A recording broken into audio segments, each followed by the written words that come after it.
معنایی نداره. علما میگن انسان عاشق از 4 چیز معشوقش خسته نمیشه، اسیر نمیشه. یکی از نگاه کردن به صورت کسی که واقعا جانانه خاطرخواهشه و دوستش داره. درسته؟ چیز طبیعیه دیگه.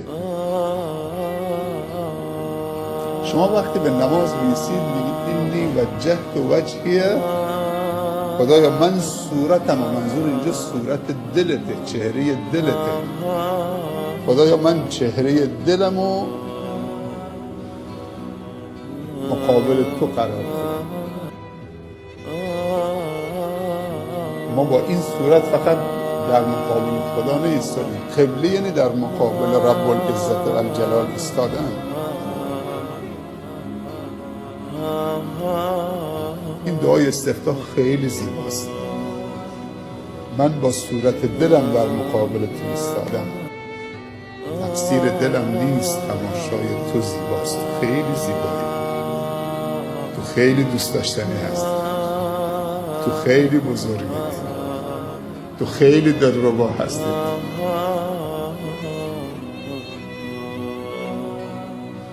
اینطوری با خدا حرف بزن، گپ خودمونی بزن. قرار نشده اون عبدالستار دعا بکنه و عربی ما بگیم آمین. دعای خیلی خوبی میکنه. قرار نشده همه دیگران حرف ما را از طرف شما به خدا بزنن. الله که نیاز به واسطه نداره. خیلی خودمونی حرف بزن با الله. بهش بگو اگه تو منو قبول نکنی کجا برم. اینطوری حرف بزن. تو خدای منی، تو رب العالمین. من کسی دیگه ندارم. من پناه آوردم این نصف شب به خانه تو، خانه امید من اینجا. تو هم رب منید، منم بنده تو هم. یک زمانم اشتباهی کردم، دوباره فهمیدم که راه فقط همین راه. در درگاه ما دل را یک دل کن، آنچه غیر از ماست آن را یله کن. یک صبح به اخلاص بیا بر در ما، اگر کار تو بر نیامد آنگه گله. اینطوری حرف بزن. خدایا آمرزیدن مطیعان چه کار است؟ اگه همه آدمای خوب تو بیامرزی و تحویل بگیری چه کاری آخه؟ و کرمی که به ما گناهکاران نرسد چه مقدار است؟ اگر کرم تو و سخاوت تو و رحمت تو و بخشش تو در حد انسانهای خوب باشه، این خیلی ناچیزه.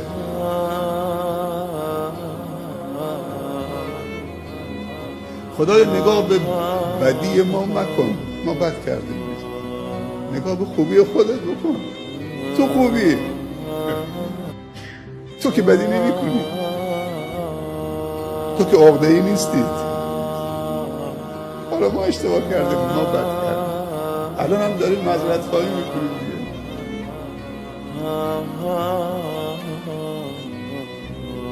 اگه شهوت تو در ما گذاشتید، اگه غفلت هست دیگه، شهوت خدا گذاشته، فراموش خدا گذاشته. ولی ما الان یه تلنگری بر ما وارد شده. تو این ماه مبارک رمضان یه بیداری ایجاد شده. تا بیدار شدیم آمدیم در خونه تو، سبحان الله، رای دیگه نرفتیم. الله هم تعصب داره نسبت به بندگانش، خیلی تعصب داره. الله به ابلیس گفته تو 1 سال، 2 سال، 30 سال، 40 سال بندگان منو گمراه میکنید، فکر میکنید که به قول زنجیر کشیدید دیگه، مطیعتان مال تو از من گرفتید، ولی من یه داغی بر دلت میذارم. بعد از 40 سال 50 سال که این بنده منو شکار کردی، در قبضه خودت گرفتی، یه لحظه یه جرقه براش ایجاد میکنم، یه توبه نصیرش میکنم، تلاش 50 ساله رو برباد میدم. من اجازه نمیدم بندگانمو ازم بگیرید. الله غیرت داره، تعصب داره نسبت به بندگانش. این تعصب خدا نسبت به بندگانش و مهر ورزیش. خدای نگاه به خطاهای ما مکن. به اشتباه های ما مکن، به گناه های ما مکن، نگاه به اون رحمت بیکران خودت بکن که از خشمت سبقت گرفته. سبحان الله. یک قطره رحمت تو میتونه گناه 100 ساله ما رو برباد بده، ذره ذره بکنه، بسوزونه. این توبه واقعا یک واژه خیلی عالیه. توبه زیباترین واژه در لغتنامه ها توبه هست. توبه یعنی امید، یعنی امید به زندگی، یعنی حیات دوباره، یعنی تولد دوباره، یعنی خود را پیدا کردن، هویت بخشیدن دوباره. امشب یک کتابی میخوندم از شیخ دکتر عائض القرنی، متفکر، شخصیت بزرگیه. کتاب درباره امیدواریه. انسان باید امیدوار باشه به رحمت رب العالمین. نگو من خیلی گناه کردم، نجس شدم، آلوده شدم. 2 نفر حق ندارن این حرف رو بزنن. یکی خودت حق نداری به خودت بگی من دیگه نجس شدم، پلید شدم، خدا منو نمیبخشه. حرام کسی بندی از بندگان خدا به خودش این حرف رو بزنه، حرام، ممنوعه. نفر دومم کسی حق نداره به کسی بگه من حق ندارم به تو بگم. اگر یک مستک سکرانی تو کوچی دیدم که عربده داره میکشه، حق ندارم ای نجس پلید پست، خدا تو رو نمیبخشه. هر لحظه احتمال داره اون فردا توبه بکنه، من برم جلو اون بیاد جای من.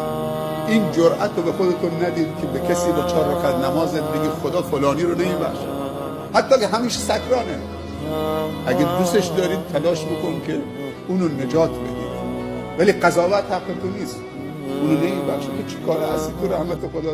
اینقدر شرابکارا و عیاشا و هنرپیشه ها و خواننده هایی که یک عمر عیاشی کردن آمدن شخصیت های بزرگی و دعوتگران و مصلحان بزرگی شدن. خیلی از اون مغرور نماها به عبادت های که داشتن مغرور شدن با عبادتشون، درباره بندگان خدا قضاوت کردن، رفتن جای اونا منحرف شدن. کی میدونه فردا چی میشه؟ اونی که داره عبادت میکنه باید گریه بکنه خدای قبول بکن، منو ثابت قدم بکن. علما میگن تواضع و گریه و زاری با گناه خیلی بهتر از تکبر و خودخواهی با عبادت. این در بازه، برای همه بازه. اینجا خانه خداست، خانه من نیست که تو رو اجازه بدم دیگری رو اجازه ندم. کسی حق نداره چپ چپ به کسی نگاه کنه. بعضی موقع اگر یه برادری احتیاط داره یا یه وقتی دیدی میشه پیکی زده یا کاری کرده تو صف نماز استاده، چپ چپ بهش نگاه میکنه. این اینجا چی میخواد؟ این معتاد آمده اینجا چی کار کرده؟ چی میخواد اینجا؟ از من آمده تو مسجد کفشی بدوزه، دمپایی بدوزه، فلان. چرا اینطوری فکر میکنی؟ این آمده اینجا چی میخواد؟ یکی از سردسته های بزرگ راهزنان، اگر اشتباه نکنم عیار، یه زمانی رفته بود شب روی دیواری که بپره تو خونه. سبحان الله. رو دیوار منتظر بود که بپره تو خانه. یک دفعه صدای آیی از داخل خانه شنید که صاحب خانه شب به نماز ایستاده بود. زمانی که این رفته بود چه؟ اون خانه را بزنه. قدیم خود دیگه برقی نبوده، سر صدایی نبوده، خلوت. رو دیوار نشسته بود که بپره. یک دفعه صدای آیه شنید که بعد از سوره هم اون صاحب خانه داره میخونه الم یأن للذین آمنوا ان تخشع قلوبهم لذکر الله. آیا وقتش نرسیده کسانی که مؤمنن، مسلمانن، بر بگردن و دلهاشون بتپه و بلرزه برای خدا؟ وقتش نرسیده. هی میخواست بپره، دوباره اون آیه تکرار میکرد. سبحان الله. نمیفهمید که دزد آمده. اون نماز بخوند، داره هر شبش بود، نماز شب بود. بار سوم 2-3 بار که تکرار کرد، بار سوم بله، اون دزده که رو دیوار بود گفت بلا وقتش رسیده که نیاز توبه بکنه و بر بگرده به سوی خدا. به جایی که بپره به داخل خانه، پرید به بیرون خانه و مسیرش عوض شد و یکی از قضات بزرگ و شخصیت‌های بزرگ جهان اسلام شد. یک راهزن. انسان نباید ناامید بشه. امیدتون نباید از دست بدید. این کتاب ناامیدی آیزا قرنی حتما بخونید، داستان‌های خیلی ارزشمندی درش از واقعیت‌ها و از صحابه و پیامبران و شخصیت‌ها درش بیان می‌کنه. میگه کشتی تو بیابانی میرفت، تو صحرا تو دریا میرفت، هوا طوفانی شد، کشتی غرق شد. شخصی در تلاطم امواج همینجور با وقت میرفت زیر آب، با وقت میآمد بالا، تا اینکه نجات پیدا کرد به ساحل، تو یک جزیره غیر متروکه غیر مسکونی. وقتی که تو اون جزیره قرار گرفت از خود بیخود شد. یک دفعه چه؟ بعد از چند ساعتی که به هوش آمد، دو زانو نشست، دست بلند کرد، دعا کرد خدایا منو نجات بده. تو این جزیره دور افتاده غیر متروکه غیر مسکونی دعا کرد و تلاش کرد، امیدش از دست نداد. تا اینکه چند مدت گذشت، گفت امروز یه چیز پخته بخورم، آتش روشن کرد و همین اطراف میگشت. یک دفعه دید که کلبه داره میسوزه. کل اون غذاش و کلبه و جایی برای مسکنش بود و آرامشش بود همه ویران شد. اینجا خیلی نگران شد، دست بلند کرد بار الله، حالا تو این جزیره متروکه کلبه داشتم، همونم سوخت، این چه امتحانیه فلان. و بالاخره شروع کرد به گریه و زاری. در همین اثنا خوابش بود. بعد از اینکه گریه و زاری کرد، یک دفعه دل حاضر کرد، چشمش باز کرد که یک کشتی در افق داره میاد. آمد نزدیک ساحل، قایقی فرستاد. قایق که آمد گفت شما برای چی آمدید؟ گفتیم آمدیم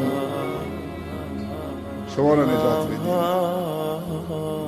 گفت از کجا فهمیدید که من اینجا تنهام، کسی ندارم، نیاز به نجات دارم؟ گفت همین کلبه، همین دودی که به آسمان ما رد می شدیم، مسیرمون راه دیگه بود، دودی دیدیم تو این جزیره، فکر کردیم که کسی نیاز به نجات داره، به هوای این دود آمدیم تو رو پیدا کردیم. تعجب کرد چطوری فهمیدی من اینجام؟ بعضی موقع سختی هایی تو زندگی ما و شما پیش میاد، ناامید میشیم، قضاوت میکنیم درباره خداوند. خدا کلبش سوزان که دود به آسمان بره، کشتی که تو مسیر دیگه داره میره، این دود رو میبینه، میاد نجاتش میده. موقع ناراحت بود که چرا کلبش سوخته. واقعا اون لحظه‌ای که دیگه نفس کم آوردید، دیگه با گفته خودمون بریدید، نفس کم آوردید تو زندگی، ناامید میباش. یه سختی، یه چیزی پیش میاد، یه چیز دیگه بهت میده خداوند، یه چیز ازت میگیره، یه چیز دیگه بهت میده. خب نماز وتر رو میخونیم. بعد از نماز وتر وقت هست به مدت 10 دقیقه، اونایی که دوست دارن بعد از نماز وتر و دعا بنشینن. اون 10 دقیقه ساعت‌های خلوته.